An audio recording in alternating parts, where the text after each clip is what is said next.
اعوذ باللہ من الشیطان الرجیم بسم اللہ الرحمن الرحیم۔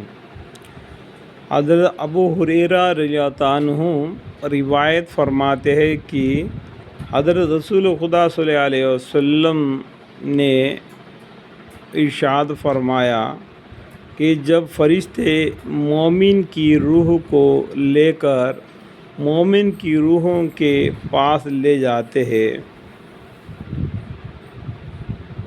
جو پہلے سے جا چکے ہیں، جتنے بھی مومن لوگ دنیا سے جا چکے ہیں ان کی روح کہاں پر ہے، وہاں پر ان کی روح بھی لے جائیں گی جو مومن ہیں۔ ایسا قرآن میں 30واں پارے میں ایک سورہ میں لکھا ہوا ہے۔ اسی طریقے سے مومنوں کا روح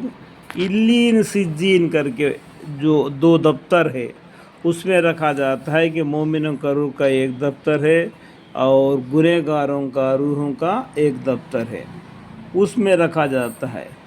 تو ہر روح اس کے پہنچنے پر ایسی خوشی ہوتی ہے کہ اس دنیا میں تم بھی اپنے کسی غیب کے اور اتنا خوشی نہیں ہوتے اپنے کسی غائب، یعنی وہ روح ہے نا کہ دنیا میں آپس میں مل جل کر رہے تھے تو آپس میں نماز پڑھتے تھے، آپس میں دین کی باتیں کرتے تھے، قرآن اور حدیث کی تعلیم کر لیتے تھے، تو وہ دنیا میں آپس میں مل کر ہاتھ جوڑ کر ایک دوسرے سے مل جل کر زندگی گزارتے تھے۔ تو وہاں پر وہ روح بھی اس طریقے سے وہ ملنے کے بعد میں خوشی سے رہیں گے۔ یہ عالم الغیب میں سے ہے، یہ بات ہے، یہ غیب کی خبریں ہیں۔ غیب پر ایمان لانا ہی مسلمان کا کام ہے، جو ہم کو آنکھوں سے نہیں دکھتا، جو ہوتا ہے وہ ہوتا ہے اللہ کے حکم سے، اس بات کو ماننا ہے بس۔ تو اس طریقے سے وہ خوش ہو جاتے، پھر اس سے پوچھتے ہیں کہ فلانا کا کیا حال ہے، فلانا کا کیا حال ہے، پھر وہ خود ہی آپس سے کہتے ہیں کہ وہ دنیا میں تو رہے تھے نا، تو فلانا آدمی تھا اس کا کیا حال ہے، اس طریقے وہ کس طریقے سے جی رہے، اس کے بچے کیا ہے، ان کے خاندان کے پاس کے ان کے گھروں کے بارے میں اس مومن سے وہ پوچھتے ہیں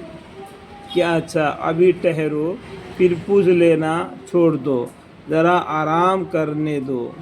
کیونکہ دنیا کے غم میں مبتلا تھا، یعنی ابھی پوچھنا بیچنا ذرا بند کر دو، تھوڑی دیر اس کو آرام کرنے دو۔ وہ دنیا کی مصیبتیں اٹھا کر یہاں آ گیا، پھر وہاں بتانے لگتا ہے کہ فلاں اس طرح ہے، فلانا اس طرح ہے، اور وہ کسی شخص کے بارے میں کہتا ہے کہ جو اس سے پہلے مر چکا تھا کہ وہ تو مر گیا، وہ تمہارے پاس نہیں آیا،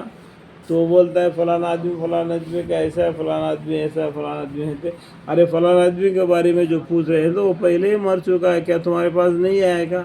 یہ سن کر وہ کہتے ہیں کہ جب وہ دنیا میں آ گیا اور ہمارے پاس نہیں آیا تو ضرور اس کے دوزخ میں پہنچ دیا گیا، یعنی دوزخ میں پہنچ دیا گیا۔ اگر فلانا آدمی آ گیا دنیا سے، وہ یہ مومنوں کے روحوں کے پاس اس کا روح نہیں آ گیا، اس کا مطلب وہ ہے کہ وہ سجین میں سڑے گئے، علیین میں یا سجین میں، جو مومنوں کا چھوڑ کر جو کافر لوگوں کا، جو دوزخی والوں کا 2 دفتر ہے نا، وہ دفتر میں اس کا روح پہنچ گئی ہوگی۔ جسم کو موت آتی ہے لیکن روح کو موت نہیں آتی، یہ جسم کو مٹی کھا لیتی ہے لیکن روح کو مٹی نہیں کھا سکتی۔ کل قیامت کے دن اس مٹی کو حکم دے گا اس بندے کو چھوڑ دو جس کی روح، جس کے بدن تھا، جس کو زمین میں کھا لی تھی، اللہ نے حکم دے گا تو زمین اس کا بدن کو چھوڑ دے گی، جب اس کے روح اس کا جسم میں آ جائے گی، اس کے بعد میں ایک پکارنے والا اعلان کرے گا، سب اکٹھا ہو جائیں گے، اور یہ اکٹھا ہونے کا دن بھی قیامت کا وہ دن ہے۔ جنت اور دوزخ کا فیصلہ ہونے کا دن بھی قیامت کا دن ہے. ٹھیک ہے. قیامت کے بارے میں بھی قرآن میں بہت سی جگہ پر انڈائریکٹ میں بتلایا گیا کہ یہ معنی قیامت کا ہے. ٹھیک ہے. اس سے کیا ہوتا ہے کہ وہ اس دنیا میں جس طرح کسی پیار محبت سے رہتے ہیں نا، اسی طریقے سے ان کی روحوں میں وہاں پر بھی پیار محبت سے رہتے. اللہ تعالیٰ سمجھنے کی توفیق عطا فرمائے.